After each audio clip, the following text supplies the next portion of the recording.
Hello, and welcome to Michigan State University College of Law presentation. My name is Angeline Patton, and I will be your presenter today to talk about how to finance your legal education. Before we get started, I always say take out your cell phone and look at your social media account, or just look at that last picture that you've taken and you put in your cloud. Pull that out and look at that selfie. Now think, don't you think your picture is priceless? I think you're worth $1 million and more. So knowing that and knowing that you're priceless, remember that when you're investing in your future here, that no matter how much your loan indebtedness is, you just told me you're priceless and you're worth every penny. We have an agenda today. We'll be talking about paying your bill, loan options, touch a little bit on our budget, and we'll talk about the debt management and repayment options. Also, if you have additional questions, please don't hesitate to contact our office. We are here to serve you. Financial aid application. The application for financial aid is free. It's for federal student aid. We offer it every year on or after October 1st. If you never filed the FAFSA and you haven't filed it yet, it's not too late. Just go out and apply at the FAFSA.ed.gov. Michigan State University College of Law code is G as in go 02254. You will do everything online through the student portal. Our student portal's name is StuInfo. That's where you'll find your billing detail. You can confirm your attendance, pay your bill, and also sign up for direct deposit to get a speedy deposit into your hands and into your bank account. In StuInfo, you will have the option to look at your billing statement. However, the billing statement does not update. The account detail does update daily, and also you can make an online payment. Paying your bill is very easy.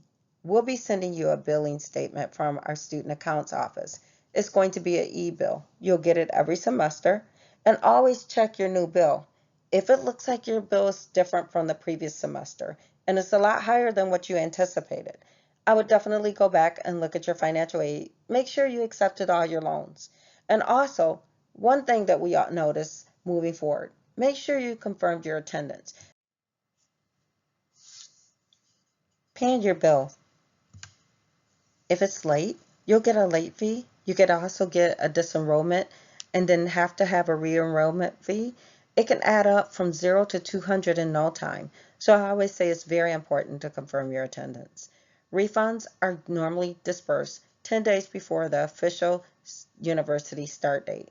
So always check on student accounts website to see when the official date for refunds are going to be done. Direct deposits are done approximately 5 days before the semester starts. Also in StuInfo, check My Aid.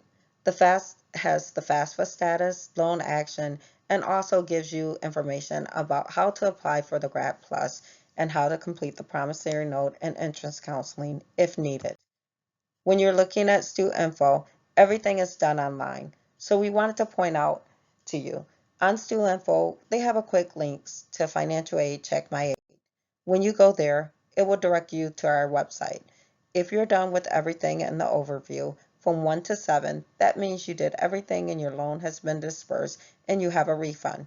You'll see green check marks to tell you that you have taken every action necessary. If for some reason you see a red exclamation mark, that means action needs to be taken by you in order to complete the process. Once you see how many loans you have, you may want to go back and see that good investment because you said you guys were priceless.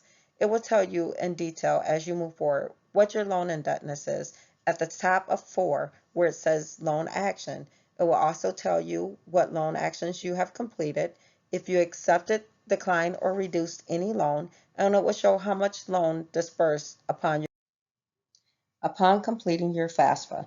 You will be allowed to borrow direct loans.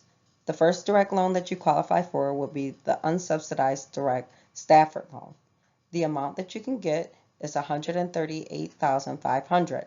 However, the maximum you can get per semester will be a limit of $10,250 for fall and spring only.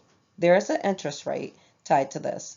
For 2019-2020, the interest rate is currently 6.07%. An origination fee is tied to this loan. The origination fee is a little over 1%. So therefore, for every $10,000 that you borrow, there's a $107 origination fee that will be subtracted before dispersing the loan to your account. Also, you will have a 6-month grace period after graduation as long as you do not have a break in enrollment. Don't worry, you still qualify for additional federal loans, which is the Grad Plus. The Grad Plus doesn't have a maximum you can borrow. It is an unsubsidized loan. There will be a credit check for this loan, and also the interest rate is 1% higher than the Stafford unsubsidized loan. The origination fee is a little different. It's 4.276%. For every $10,000 that you borrow, $428 will be subtracted from the dispersed amount. The grace period is the same. It is 6 months after graduation as long as there's no break in your enrollment. You do have an alternative if you don't want to borrow your federal loans. You can borrow a private educational loan from an institution. The institutions will have unsubsidized loans. Sometimes their rates are variable. They'll have different rates for interest, and also they're limited to the budget and cost of attendance that we have posted. They do base their approval on credit history. So know that the repayments, and pay attention to make sure you're not going into repayment until after you leave law school. Congratulations for those that are coming in with a scholarship. That scholarship just reduces your loan indebtedness. So for each scholarship dollar that you get will be less loans that you will be offered because you will be closer to your cost of attendance. Looking at the scholarship that you receive, there's other options out there. Financial aid has bulletin boards throughout the building, so make sure you check the buildings and make sure you check our boards. Also, the Access Group has scholarships that can range from anywhere from $200 to $5,000. Just pay attention and apply. There's always opportunity. After you have taken all the necessary action on your financial aid and your bill has been paid, the difference between the cost of your attendance and the amount that you borrow will result in a refund. The refunds are distributed every semester. The dates of the refund can be found at studentaccounts.msu.edu. If you have additional questions on your refund and you're not getting what you anticipated, please contact our office and we can help guide you. Also, make sure you do budget because you only get one refund per semester. You're here. Once you're here and you're performing at an academic level, if for some reason you fall into the academic progress and you fall below the 2.0, there will be a warning for financial aid placed on your account. This is required for you to be eligible for financial aid. If you continue to drop below the 2.0, we will have to work with the College of Law to identify whether or not you're meeting the academic standards. Then you can file for an appeal form through the financial aid office. Our tuition for 2021 is projected below.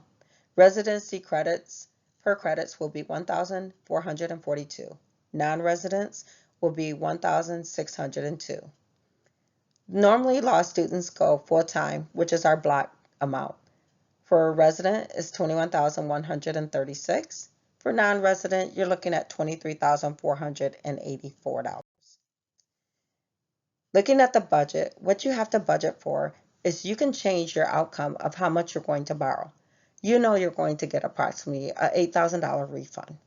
That has to last for the fall for 4 months and the spring for 5 months because by the time you get it, you're almost into September. You're getting it at the end of August. That gives you $1,905 to live off. So when you're budgeting and looking for somewhere to live, make sure you're living within your means. You can adjust your budget if needed for a computer, dependent care, child care, and health insurance. Just contact our office and we'll go into more details if you need it. I wanted to share the average debt for Michigan State University College of Law graduating class of 2019. When I look at what they have, we have a total of 233 students, only 184 borrowed, and the average borrowed 93,299. That amount is way below the national average. So if you look at where MSU compares to the average loan indebtedness, this is a great place to be. If you have additional questions, please contact our office. We're here to help you and happy to do so. Thank you for your time and congratulations.